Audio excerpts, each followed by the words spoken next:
watching NDTV and I'm Maria Shakil. The BJP has announced a list of 195 candidates even before the poll dates have been notified. The list includes the party's heaviest hitters, Prime Minister Narendra Modi, who is contesting from Varanasi for the third time, Home Minister Amit Shah, who has been fielded again from Gandhinagar in Gujarat. Defence Minister Rajnath Singh will be contesting from Lucknow, and Smriti Irani will be fighting from Amethi, where she had pulled off a shock victory and emerged as the giant slayer, defeating Rahul Gandhi in 2019. As many as 34 ministers, 2 former chief ministers are on the list, which also includes 28 women, 47 leaders under the age of 50, 57 members from the OBC community. And of the 195, 51 are from the all-important state of Uttar Pradesh, 20 from West Bengal, and 5 from Delhi. Let me bring in reporters, and I will be also joined by some of the candidates as well. A lot of new faces in that list. Let me bring in Vasudha, who's joining us live from the BJP headquarters. Also Ratndeep, who'll give an overview of the entire Northeast and Bengal as well. Vasudha, coming to you, your big takeaways.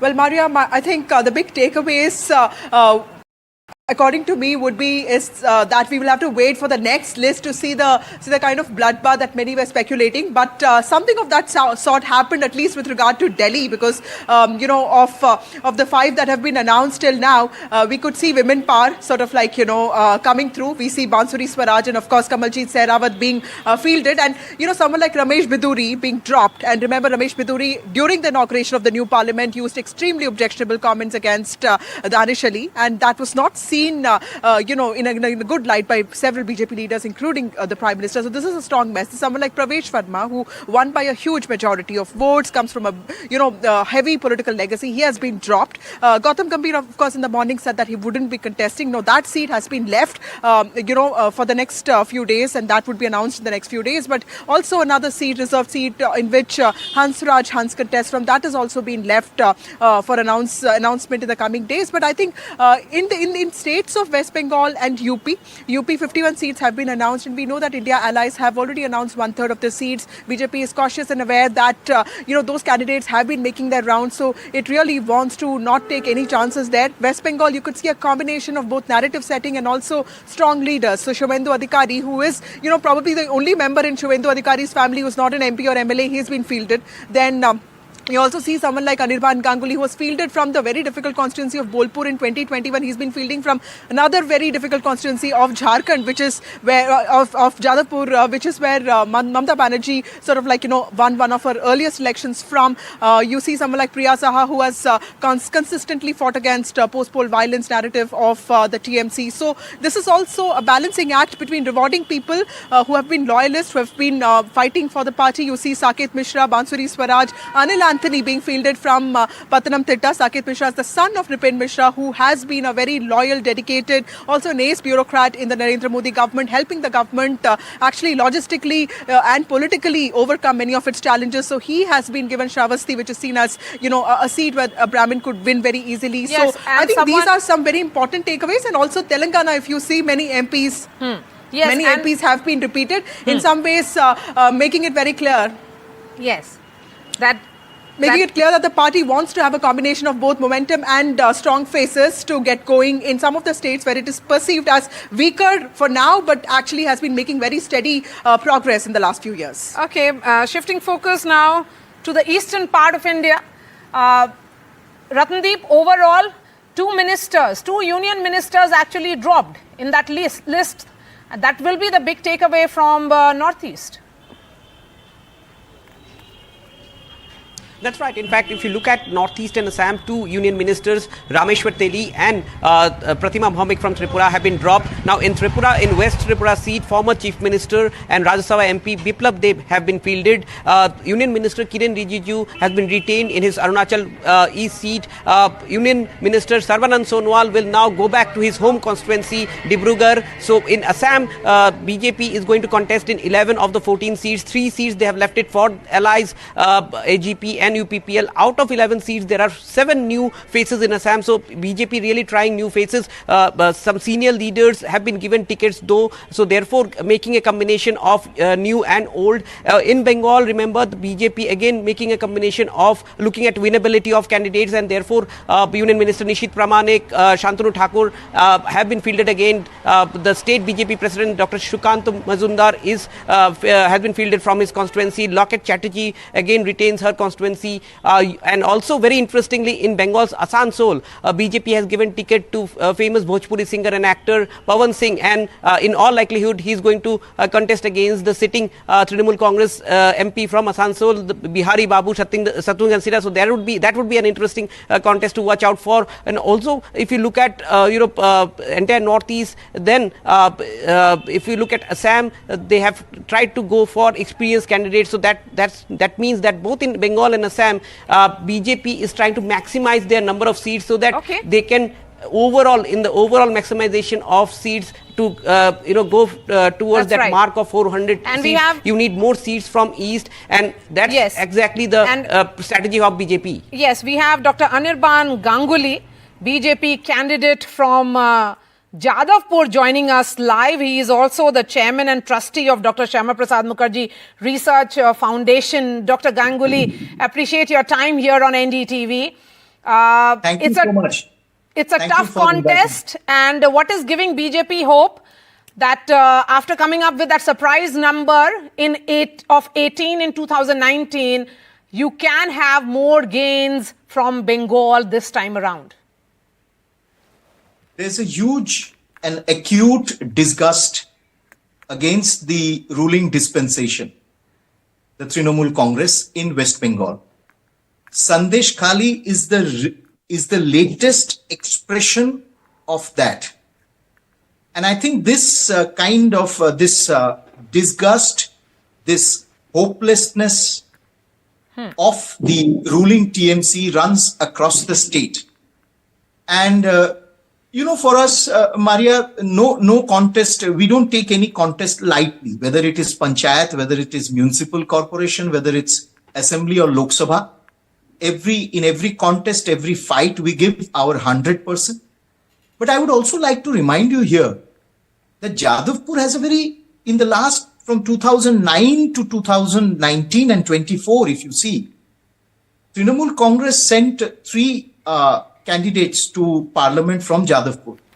And none of them could fight for a second term. In 2009, Kabir Suman had a disastrous record of performance as a member of parliament.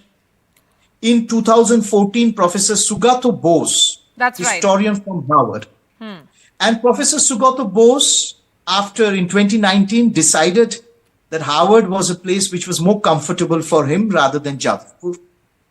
And in 2019, Mimi Chakravarti, very unfortunate, I don't know what her record in parliament is, but a sitting member of parliament decides to give up electoral politics, citing mental torture from her own party people. So this is a party which doesn't know how to respect women. This is a party which only flexes muscles. And I think people of West Bengal are realizing this. Jadavpur has been always such a prestigious seat. It's such a historic place, Jadavpur. Yes. And yes. Anirban, continue to be with us. We also have Anil Antony, a new face in the BJP, someone who comes from Congress, but now a spokesperson of the BJP and son of veteran Congress leader A.K. Antony is the candidate from Pathanamthitta in Kerala. It's a very, very tough battle for you, Anil Antony. You understand fully well that BJP has been putting all efforts but not getting numbers in Kerala. Thank you, Maria. Yes, it is a challenging fight, but this is an election where BJP, which has been creating history for a while, will be creating new history. The party is very confident that we will, under the leadership of our Prime Minister, have a record win across India. And Kerala also, we are very sure that we will have multiple seats which we will win, including mine. We have 20 seats. In history, we have never won there, but it's a state where we are progressively and exponentially growing. In 2009, the vote share of the BJP was 4%. Last election, it was almost 13%. We are a political force there. In 4 or 5 constituencies, we have nearly 25 to 30% seat votes and a 3-party contest. We are not that far behind. And this election, again, with how we are performing across India, the delivery of our union government across India, our Prime Minister's guarantees, that is resonating with everybody, including people in Kerala. The goodwill of our Prime Minister is very high in Kerala also. He is the biggest mass leader he is the most respected leader in Kerala also. So that itself is a big plus point for every BJP candidate who is standing in Kerala. And then the constituency that I have been given also has its own characteristic. It's the constituency Pathanamthitta where there is a huge agrarian population. The farmers in Kerala are in a huge crisis. Then it is the constituency where the Sabrimala temple is there. And again, there are multiple reasons which makes us believe that in the last election itself, from around 1.2 lakh votes, we increased it to around 2.8. We were less than 80,000 behind from the UDF and LDF. And we are very sure that with the track record of our union government, the leadership and the charisma and the popularity of our Prime Minister, the strong, we have a fairly robust organization in Kerala.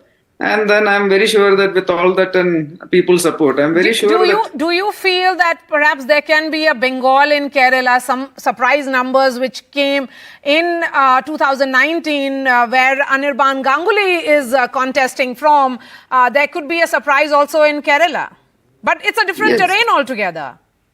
So you rightly said, each state is very different. India is a very diverse country. Each state is different. Bengal, it was a fabulous story where, let's say, from around 2 or 3 MLAs, we went to 19 MPs last time, which was one of the stories of the last election. And I'm very sure that Bengal, the trajectory is going to continue. But in Kerala, it's a different, like for example, the Northeast, in 5-6 years back, we didn't have a single state. But now 4 of 8 states, the BJP is having full majority there. The other 3 states, we are ruling with our allies. Similarly, Kerala is a different state, different story. But finally, the one thing which you will see common between Kerala and all these other states is everywhere BJP is growing, everywhere Prime Minister Modi's popularity is increasing. And Kerala also, you will definitely see multiple seats where I'm very sure that nationally we will get more than 370 seats as a party, more than 400 as an alliance. And in Kerala also, you will see multiple seats which will be contributing to that number. Okay. There has been a lot of emphasis here in this list, Anirban, of demographic representation, be it women or youth such as Anil Antony and you who are under the age of 50. So there is that emphasis also. Do you think BJP understands that in the 18th Lok Sabha, the youth are an important factor, 18 plus, that age group have to be wooed in, and that can be done if you have younger candidates? Maria, if you remember in his address to the BJP National Convention, Prime Minister Narendra Modi began with mentioning the 18th Lok Sabha, and those who are 18 will be voting for the 18th Lok Sabha for the first time. I think he being the leader, being the general of this fight, has a massive connect with youth. He has been able to establish that connect. And that has been proved continuously over the last decade. And that connect only increases with each election and with each year. It doesn't diminish. There's absolutely no chance of it diminishing. I think that is the message that we need to take to the youth. The youth is aware. We just need to again take that message to them. And certainly, the BJP has always, continuously in its discourse, in its narrative, it has spoken about focusing on these various dimensions and stratas of society, appealing and reaching out genuinely to various cross sections of society, empowering them. I think through this list, that is exactly what they have done.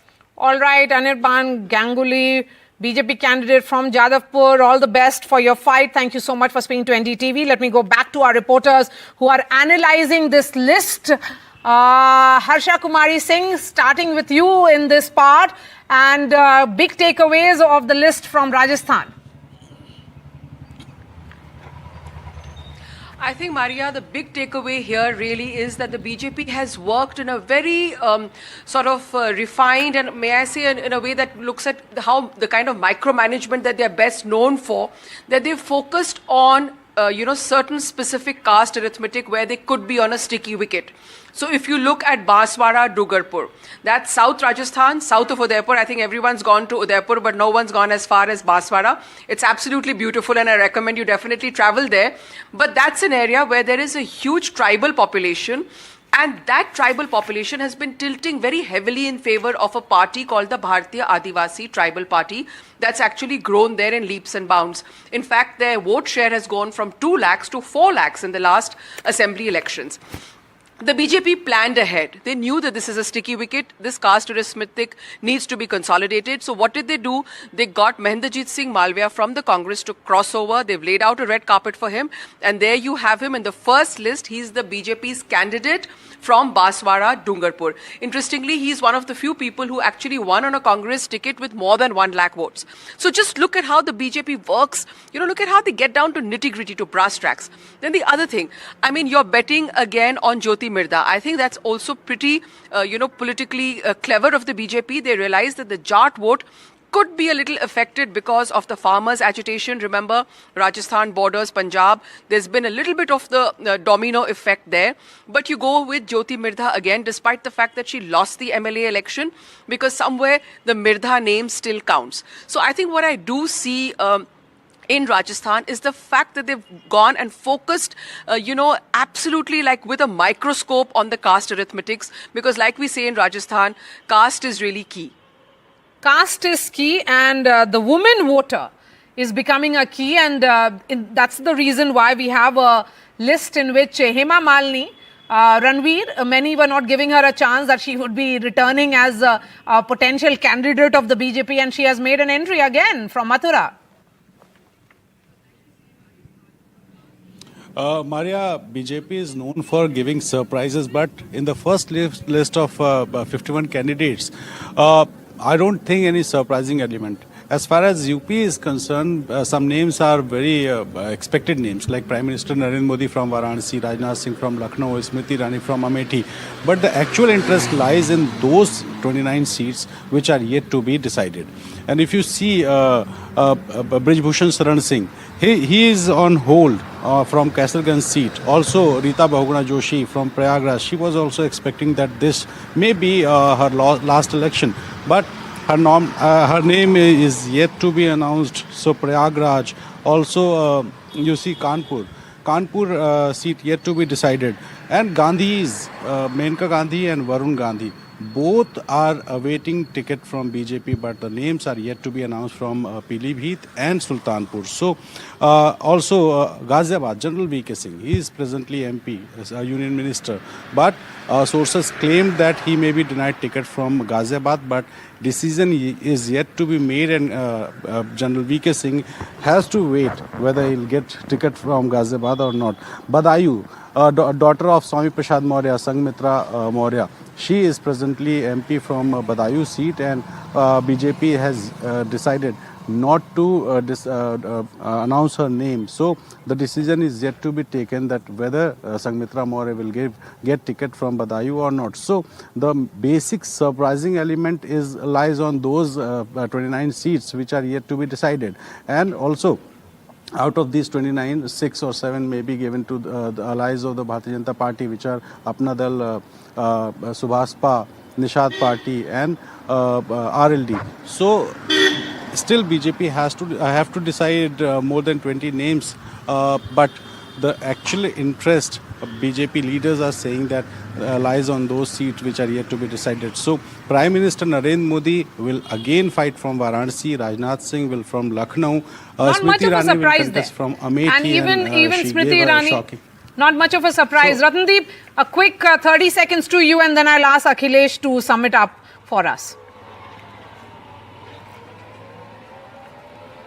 That's right. In fact, even in Assam, if you look at it, although the BJP has changed the candidates in 7 seats, but then they have made a mix of experienced candidate, particularly old BJP leaders. Remember, there have been an inflow of leaders from the Congress to the BJP in Assam, and therefore the BJP has been very particular to give space to old leaders like Assam Transport Minister Parimal Shuklabaidya, now going to contest the prestigious Silchar constituency. The former state BJP President Ranjit Datta now is being fielded in Tejpur. So therefore this mix has been kept. Also in Arunachal Pradesh, if you look at it, the state elections are going to take place along with Lok Sabha elections, and two seasoned leaders, two sitting MPs, Kiran Rijiju, who is a union minister, and Tapir Gao, again an old leader of the party, both retained, so that there is no problem within the state leadership. Pema Khandu would be the chief ministerial candidate, and the top leaders are going to the parliament. And again, if you look at Bengal, even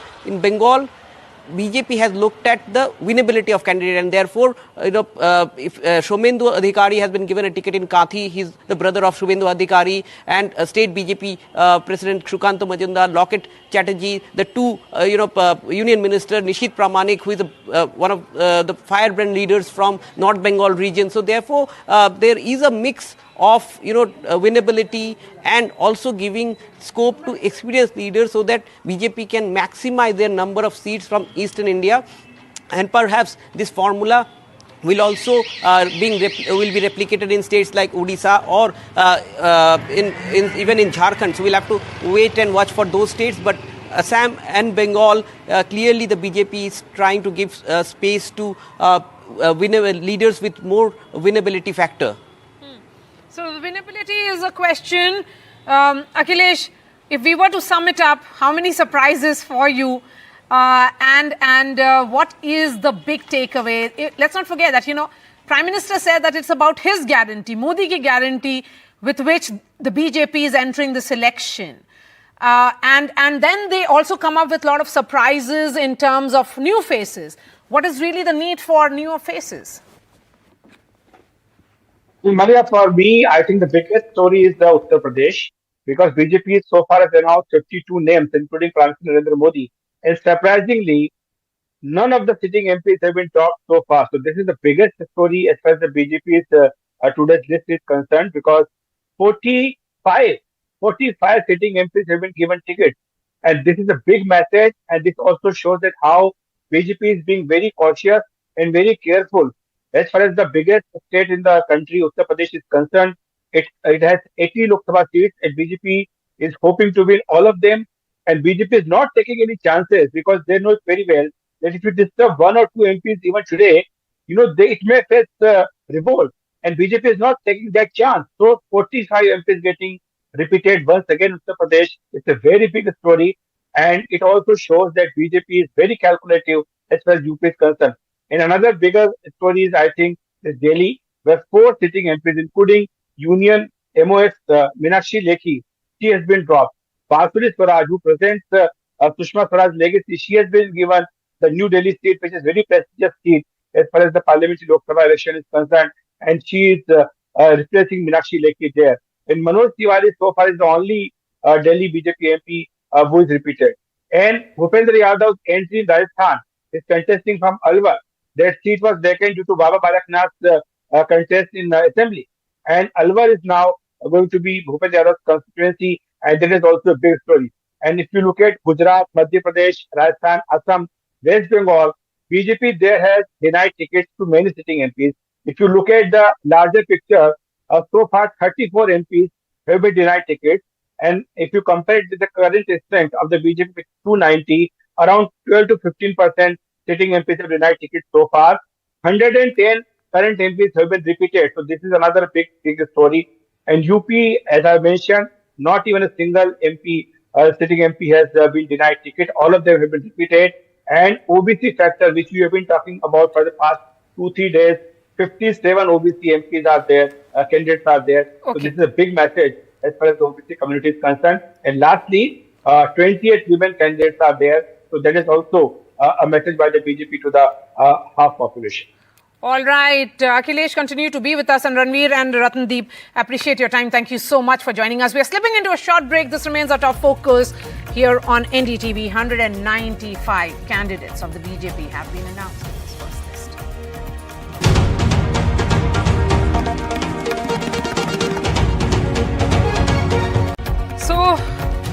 The list is out of 195 candidates of the BJP who will be fielded and will be contesting in the upcoming Lok Sabha elections. Of course, the big names are also the most predictable ones, with the Prime Minister himself on the ticket and contesting from Varanasi for the third time.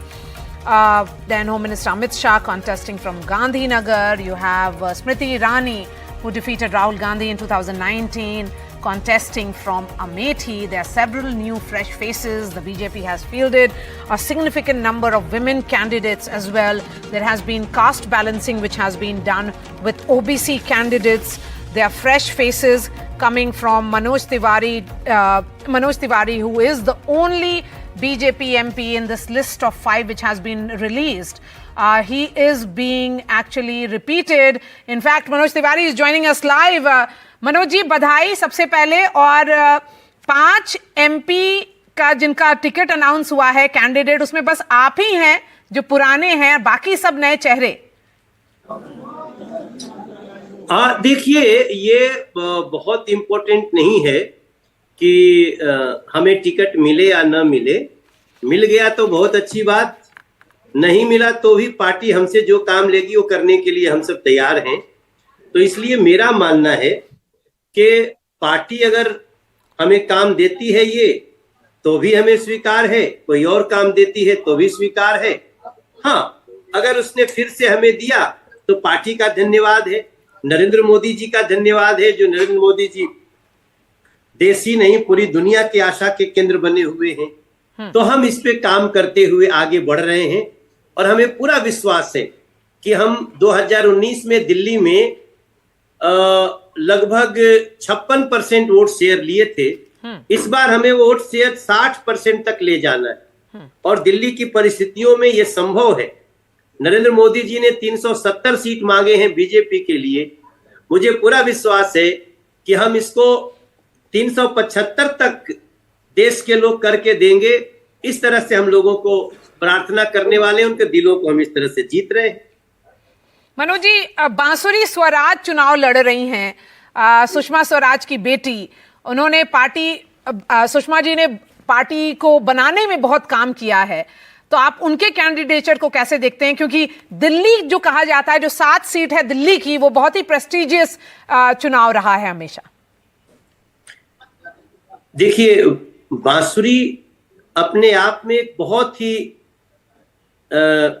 हर प्रकार से बहुत balanced कार्यकर्ता हैं और जिस प्रकार से उन्होंने पार्टी में अभी प्रदेश मंत्री के रूप में काम करना शुरू किया, जिस प्रकार से वो कार्यकर्ताओं से मिल रही हैं, जिस प्रकार से वो नरेंद्र मोदी जी की योजनाओं को जन जन तक ले जाती हैं, उनकी बात करने की शैली, लोगों से मिलने की शैली, ये सब कुछ मुझे तो पता ही नहीं था। आज दिन में हमारे घर पे ही एक कार्यक्रम था और बांसुरी जी कार्यक्रम में आई हुई थी, विश्व मांगल्य सभा, जिसमें हमारी पत्नी है।